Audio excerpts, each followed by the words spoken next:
tayong merienda. Papa. Kasi naghihikot.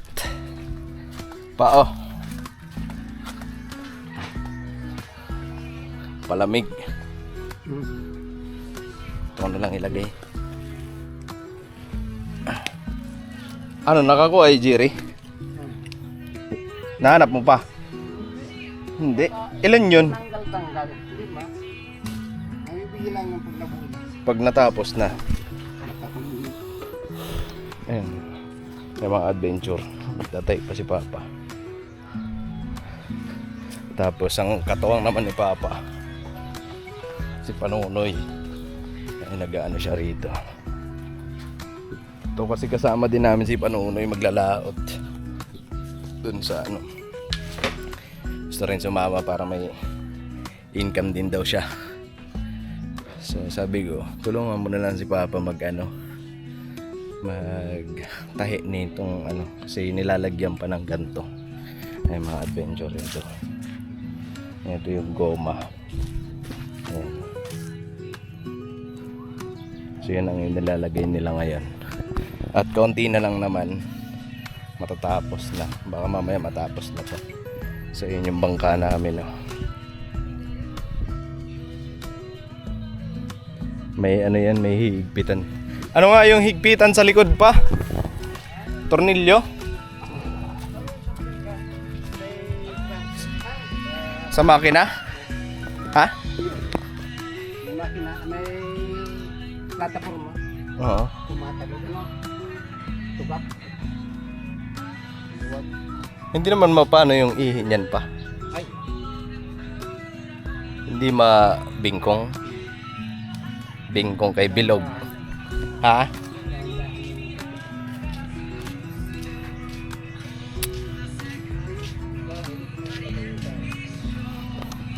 So ayan, nandito yung bangka. Nagamit na rin to ni Papa. Kasi yun nga, nanguha siya ng tsinelas. Ang ganda ng dagat payapa. Lambot. Kasi may higpitan daw dyan. Makina mamaya. Higpitan ko na lang. Sobrang init.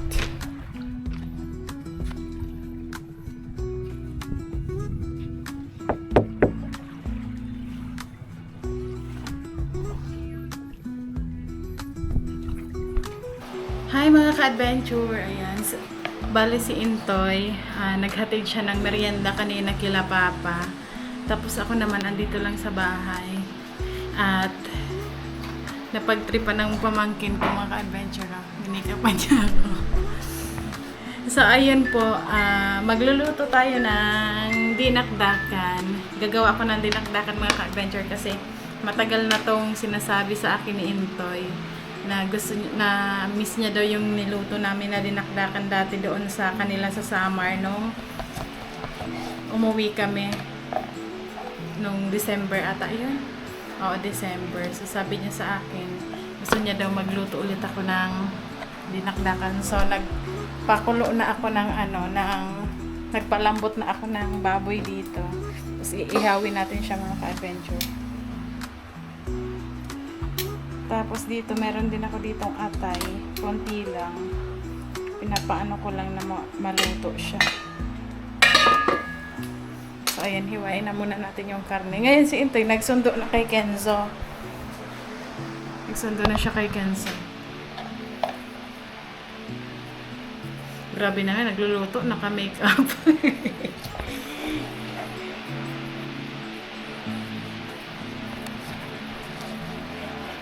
So, ayan, malambot na to. Pinakulaan ko na to mga ka-adventure. Nilagyan ko siya ng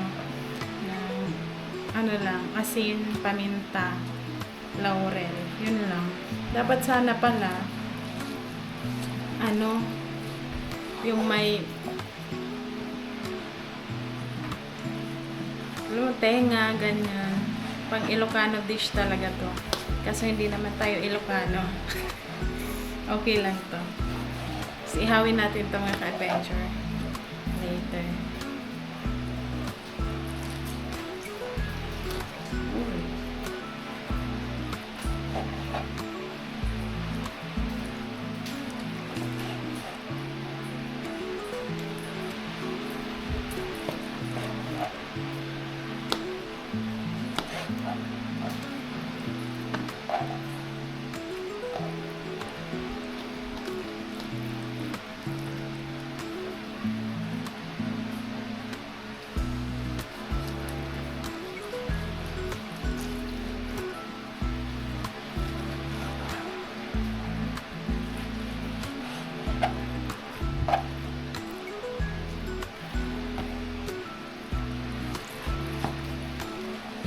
Didiretso na din yung si Intoy bumili ng mga kailangan ko nito. Kasi may bago sila makalabas ng paglabas ng school, meron silang madadaanan na tindahan na para siyang grocery. So doon na lang siya bumili ng sibuyas, ng sili na kailangan namin para maluto itong ating dinakdakan. Ayan na siya mga ka-adventure. Tapos ko na siya mahiwa. So magpaano na tayo ng uling.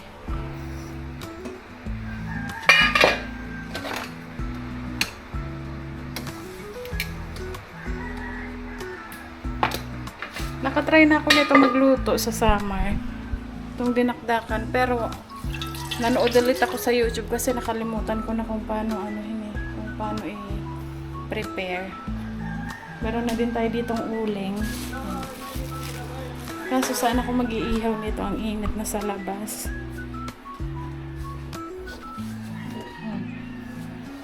Mainit na. Eh mga ka-adventure, ano ang ulam nyo? Ngayong tanghalian. 10 pa lang naman. 10, mag-11. 10:30.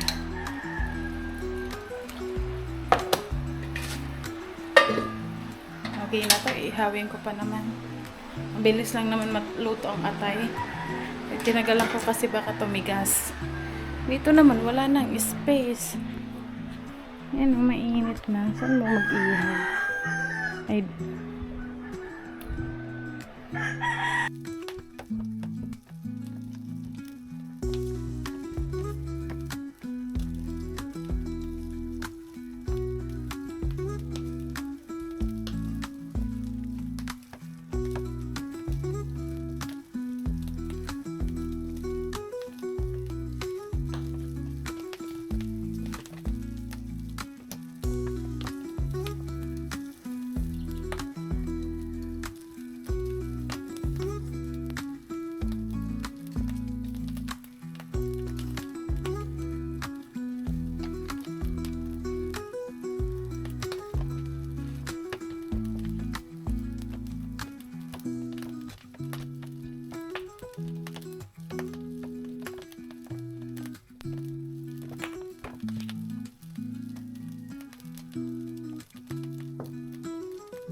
ayan mga ka-adventure, si Intay na ang nag paningas kasi hindi ko talaga siya maano. So, kakarating niya lang din. Dito na lang din kayo mga ka-adventure sa may nag-ihaw dito sa may kusina. Kasi wala na doon, wala kaming maihawan doon kasi sobrang init. Eh, alam niya naman wala nga ditong tabi, wala bang lilim. Dito na lang. Dito sa may kusina.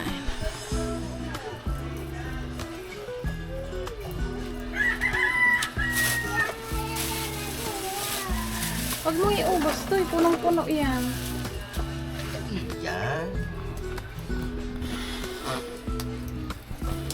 Ay, mga ka-adventure pala. Ayan, may gusto lang akong linawin po. Doon sa nag-comment na nagsabi na ano daw, ba't daw hindi namin binibigyan ng pera kahapon, di ba? Nagpaabot tayo ng bigas, grocery, tsaka ulam doon kila Arnel na bigay ni Ate Pia So may nagtanong, bakit daw hindi natin binigyan ng pera? Mga ka-adventure, everyday, almost everyday po, pumupunta yan sila dito para manghingi ng baon. Tapos kung ano yung kailangan niya sa school. Oh, gaya kanina. Kagaya kanina, sabi ko nga, bakit hindi mo sinabi kahapon? Pumunta kami doon kahapon. May bayaran pala siya sa school na 250 pesos. Tapos, gabi na kami, di ba? Pagabi na kami nung umalis doon sa kanila. Bago kami umalis ni Into, hindi na naka-vlog. Sabi ko, wala ka bang babayaran sa school, ganto ganyan, walang kailangan, ano yung kailangan?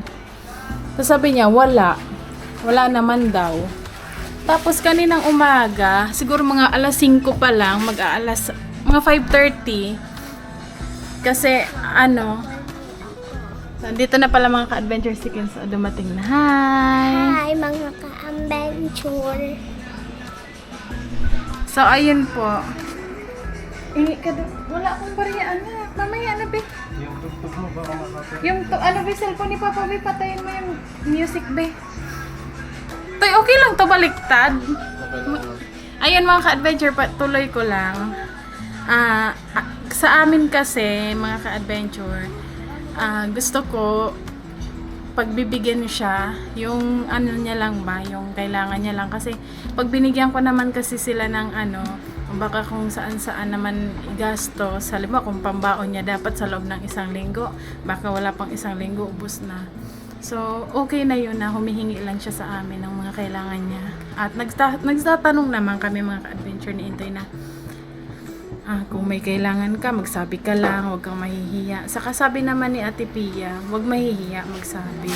Tsaka gaya ng mga nakaraan, hindi ko naman tawag na ito, inuulit-ulit yung para lang din sa kalinawan nung nag-comment. Ano po yan, tawag na ito, pagka halimbawa wala silang bigas o kaya ulam, ganyan, napunta naman po dito sa bahay para manghingi. Halimbawa, pupunta dito yung anak ni Ate Michelle, ngayon kapatid ni Arnel, sasabihin niyan, Kuya kay Intoy, yan, wala kaming bigas. So, alam na namin yan. So, minsan, binibigyan ko sila ng minsan 5 kilo, ganyan. Kumukuha Pag ako may sa- bigas kami mga ka-adventure, binibigyan talaga namin. Pero pag yung bigas namin konti lang, pera ang binibigay namin. So yun, Almost, halos araw-araw. halos din. araw-araw nga. Pero okay lang naman sa amin yun. Wala naman problema yun mga ka-adventure. Kaso nga lang, di ba, sabi ni Intoy kahapon, hindi na po kailangan i-vlog kung nagbibigay man kami sa kanila. Kasi hindi naman talaga kada punta dito, alangan naman po i-vlog namin, di ba? So yung kahapon, blinag namin yun syempre kasi may nagpaabot si Ate Pia ng para sa kanila. So, kahit naman po hindi kami naka-vlog, binibigyan po namin yan sila. Pera man, ulam, or bigas. Yan lang naman ang pinupunta nila dito mga ka-adventure O kaya pang diaper. So, pag meron kami, syempre, meron din kami maibibigay. Kahit papano. Kaya doon po sa nag-comment, mas okay na po yun na kapag papasok siya, manghihingi sa amin ng baon, okay lang po yun.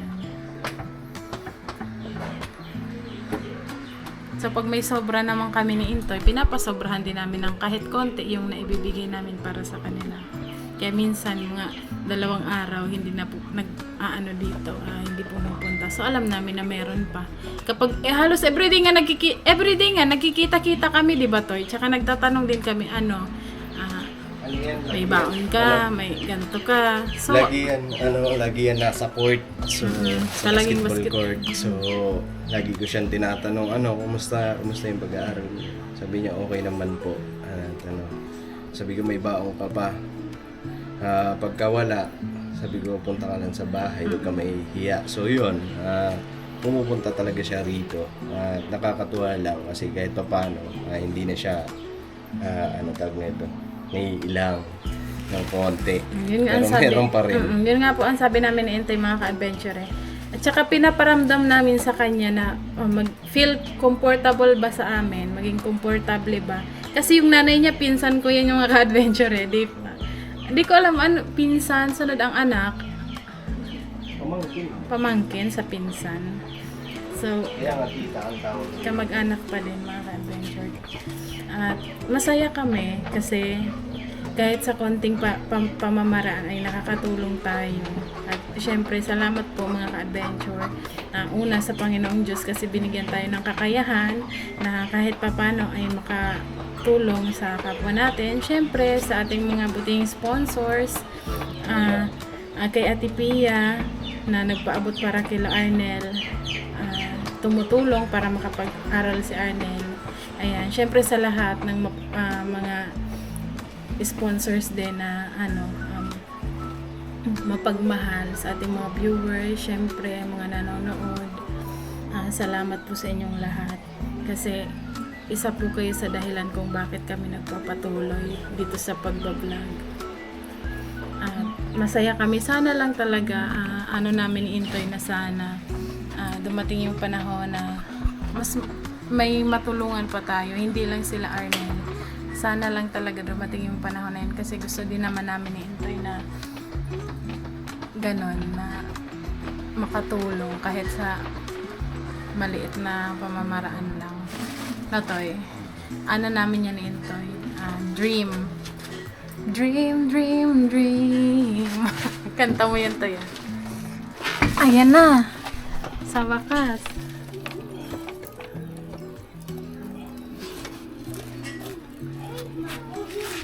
Mahugasan mo nga ito, ma. Malinis yan. Pwede ako matulong ako makuha ang pera sa tindahan. Agoy! Narinig ka ng mga ka-adventure. Ano? Doon daw siya sa tindahan kukuha ng pera. Mabakal. Oh, wala.